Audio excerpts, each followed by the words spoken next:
Hello guys, നിങ്ങളുടെ മുന്നിലേക്ക് വരുന്നത് ഞാനിന്ന് പരിപ്പ്, ചക്കക്കുരു, മുരിങ്ങയില ഇതെല്ലാം കൂടി ചേർത്തിട്ടുള്ള ഒരു എരിശ്ശേരിയുടെ റെസിപ്പിയുമായിട്ടാണ്. അപ്പോൾ അതിന് വേണ്ടിയിട്ട് കടലപ്പരിപ്പാണ് ഞാൻ എടുത്തിട്ടുള്ള, തുവരപ്പരിപ്പല്ല. അപ്പോൾ അത് ഞാൻ കുറച്ച് നേരം വെള്ളത്തിലിട്ട് വെച്ച് എല്ലാം കഴുകി എടുത്തിട്ടുണ്ട്. ചക്കക്കുരു ഇതെല്ലാം ചുണങ്ങി മുറിച്ചിട്ട് വെച്ചിട്ടുണ്ട്. അപ്പോൾ ഇതിലേക്ക് ഇട്ട് കൊടുക്കാം. മുരിങ്ങാച്ചപ്പ് ഇത് വെന്തതിൻ്റെ ശേഷം മാത്രമേ ഞാൻ ഇടുന്നുള്ളൂ. അതിനുള്ള അരവ് ഇതാവിടെ ശരിയാക്കി വെച്ചിട്ടുണ്ട്. തേങ്ങ, ജീരകം, ചുവന്ന മുളക് അതെല്ലാം കൂടി ചേർത്തിട്ടാണിത്.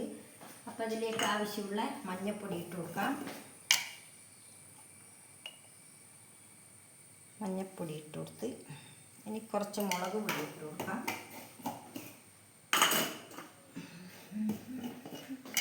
ഇത് വെന്തതിന് ശേഷമാണ് ഞാൻ മുരിങ്ങാച്ചപ്പ് ഇട്ട് കൊടുക്കുന്നത്. മുരിങ്ങാച്ചപ്പിന് അധികം വേവില്ലല്ലോ, അപ്പോൾ അതുകൊണ്ട് ലാസ്റ്റാണ് അത് ഇട്ട് കൊടുക്കുന്നത്. ആദ്യം ഇത് നമുക്ക് വേവിച്ചെടുക്കാം. അപ്പോൾ ഇതിന് വേണ്ടുന്ന ഉപ്പും കൂടി ഇട്ട് കൊടുക്കാം. ആവശ്യത്തിനുള്ള ഉപ്പും കൂടി ഇട്ടിയെടുത്ത് ഓക്കെ. അപ്പോൾ മൊത്തത്തിലൊന്ന് ഇളക്കി അടച്ചു കൊടുക്കാം.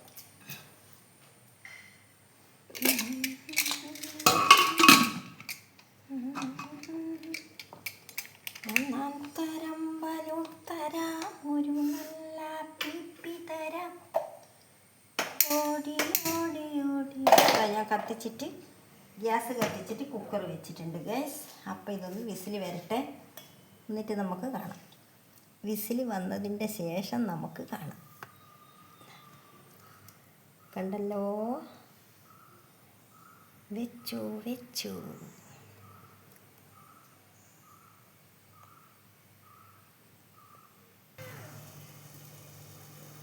ഇപ്പോൾ ഗൈസ് ഇതാ നമ്മളെ പരിപ്പ് ചക്കക്കുരുവെല്ലാം വെന്തിട്ടുണ്ട്.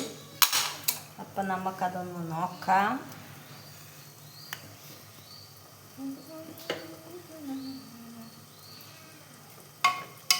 ഇതെല്ലാം വെന്തിട്ടുണ്ട്. അപ്പം ഞാൻ ഇതിലേക്ക് ഇനി മുരിങ്ങാച്ചപ്പ് ഇട്ട് കൊടുക്കുന്നുണ്ട്. മുരിങ്ങാച്ചപ്പ് ഇട്ട് കൊടുത്ത് കുറച്ച് നേരം ഒന്ന് അടച്ച് വെക്കണം. കുറച്ച് വെള്ളം ഒഴിക്കണം, ഇല്ലെങ്കിൽ അതിന് വെള്ളമില്ല. എല്ലാം കൂടി ഇളക്കട്ടെ. അപ്പോൾ ഈ മുരിങ്ങാച്ചപ്പ് അതിലേക്കാക്കി. അപ്പോൾ ഇതിലുണ്ട് കുറച്ച്. അപ്പോൾ ഇനി വെള്ളം വെക്കണ്ട, കുറച്ച് വെള്ളം ഇതിലുണ്ട്. അപ്പോൾ അതിൽ വെന്തോളും. അപ്പോൾ ഇതാ കത്തിച്ച് ഞാൻ വെച്ചിട്ടുണ്ട്. ഒന്ന് അടച്ചു വെക്കാം. നമുക്ക് ഒന്ന് തളവന്ന് കഴിഞ്ഞിട്ടാകുമ്പോൾ ചപ്പ് വെന്തിട്ടുണ്ടാവും. എന്നിട്ട് നമുക്ക് ഇതിനുള്ള അരവ് ചേർത്ത് കൊടുക്കാം.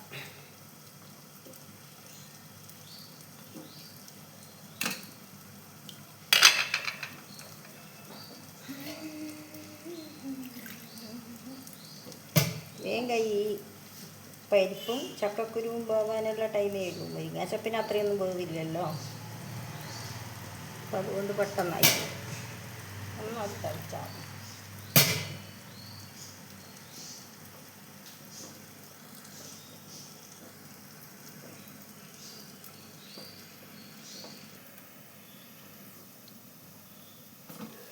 അപ്പോൾ ഇതെൻ്റെ മുരിങ്ങ ഇലയെല്ലാം നല്ലവണ്ണം വെന്ത് കണ്ടീഷനായിരിക്കുകയാണ് ഗൈസ്.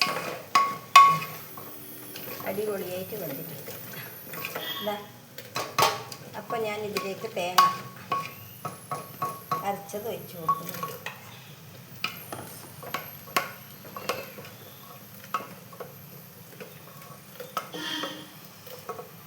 വെള്ളം കുറച്ചും കൂടി വേണം, വെള്ളം പോരാതെ. കറിക്ക് ആവശ്യത്തിനുള്ള വെള്ളം നമുക്ക് ഒഴിച്ച് കൊടുക്കാം.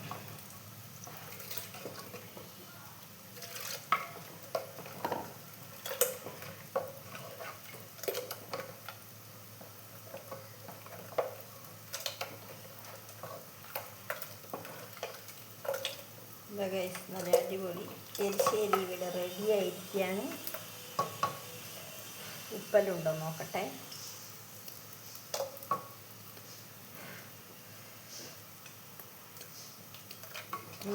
ഉപ്പെല്ലാം നല്ല അടിപൊളിയായിട്ട് പാകത്തിനുണ്ട്. വേറെ ഇനി ഉപ്പൊന്നും ഇട്ട് കൊടുക്കണ്ട. അപ്പോൾ ഇനി നമുക്കതിനൊന്ന് വറുത്തിടുകയും കൂടി ചെയ്ത് കഴിഞ്ഞാൽ നമ്മളെ എരിശ്ശേരി ഇവിടെ റെഡി ആയിരിക്കുന്നു. അപ്പോൾ തിളച്ചതിൻ്റെ ശേഷം നമുക്ക് വാങ്ങിയിട്ട് വറുത്തിട്ട് കൊടുക്കാം. കുറച്ച് കറിവേപ്പില ഇട്ട് കൊടുക്കാം. കുറച്ച് കറിവേപ്പില ഇട്ട് നല്ല സൂപ്പർ ശരിയാണ് ഗൈസ്. ഈ മഴയത്ത് നല്ല ചൂടുള്ള ചോറിന് കഴിക്കാൻ സൂപ്പറാണ്. അടിപൊളി കറിയാണ് ഗൈസ്. എല്ലാവരും ഇതൊന്ന് ട്രൈ ചെയ്ത് നോക്കണേ. എങ്ങനെയുണ്ട് എന്ന് എന്നിട്ട് അഭിപ്രായം പറയണേ. ചിലപ്പോൾ എല്ലാവരും വെക്കുന്നതായിരിക്കും, എന്നാലും നമുക്കൊന്ന് നോക്കിയിട്ട് അഭിപ്രായം പറയാമല്ലോ. നമ്മൾ വെച്ച പോലെ തുവരപ്പരിപ്പിനെ കൊണ്ട് മാത്രമല്ല കടലപ്പരിപ്പിനെ കൊണ്ടും വെച്ചാൽ സൂപ്പർ ടേസ്റ്റാണെന്ന് മനസ്സിലായല്ലോ. ഇപ്പോൾ കറി ഏകദേശം തിളക്കാനുള്ള ഇതായിട്ടുണ്ട്.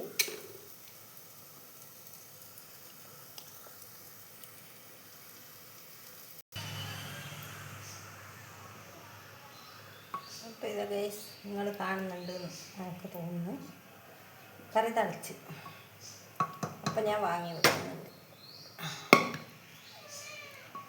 തിളച്ചതിൻ്റെ ശേഷം വാങ്ങി വെച്ച് നമുക്കിനി കറിക്ക് വേണ്ടുന്ന വറവ് ഉള്ളി മുറിച്ചിട്ടാണ് വറുത്തിടുന്നത്. ഉള്ളി മുറിച്ച് വെച്ചിട്ടുണ്ട് ഞാൻ.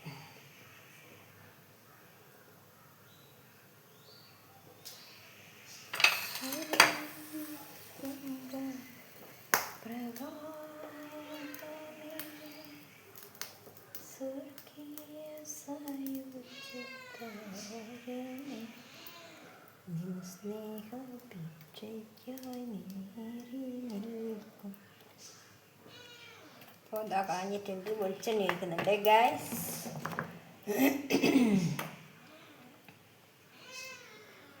വെളിച്ചെണ്ണ ഒഴിച്ചിട്ടുണ്ട്. അപ്പോൾ അതിലേക്ക് കുറച്ച് കടുക് ഇട്ട് കൊടുക്കണം.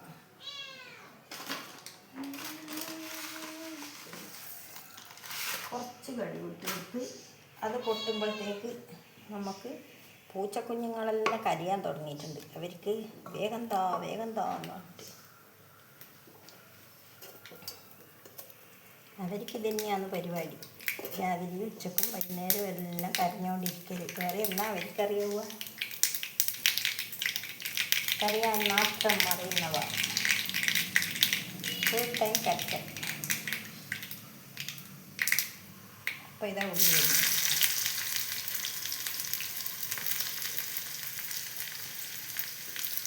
ഉള്ളി നല്ലോണം ചോന്ന് വരുമ്പം നമുക്ക്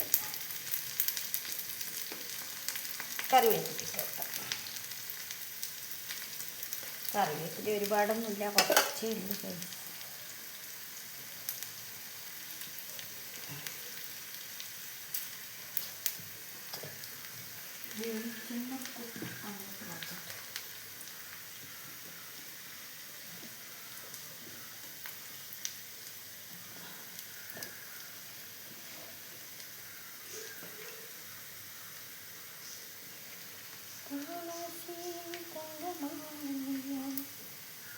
കൃഷ്ണ തുളസി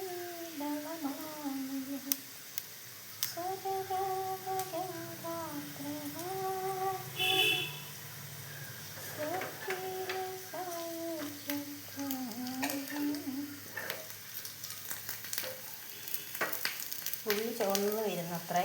അപ്പോൾ ചുവന്ന് വന്നതിൻ്റെ ശേഷം നമുക്ക് വറുത്തിടാം. ചെറിയ തോതിൽ ചുവന്ന് വരുന്നുണ്ട്.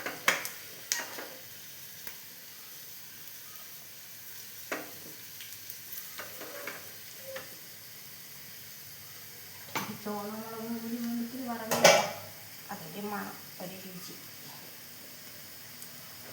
അപ്പോൾ ഇത് റെഡിയായി. അതും കൂടി ഇട്ട് വയ്ക്കുക.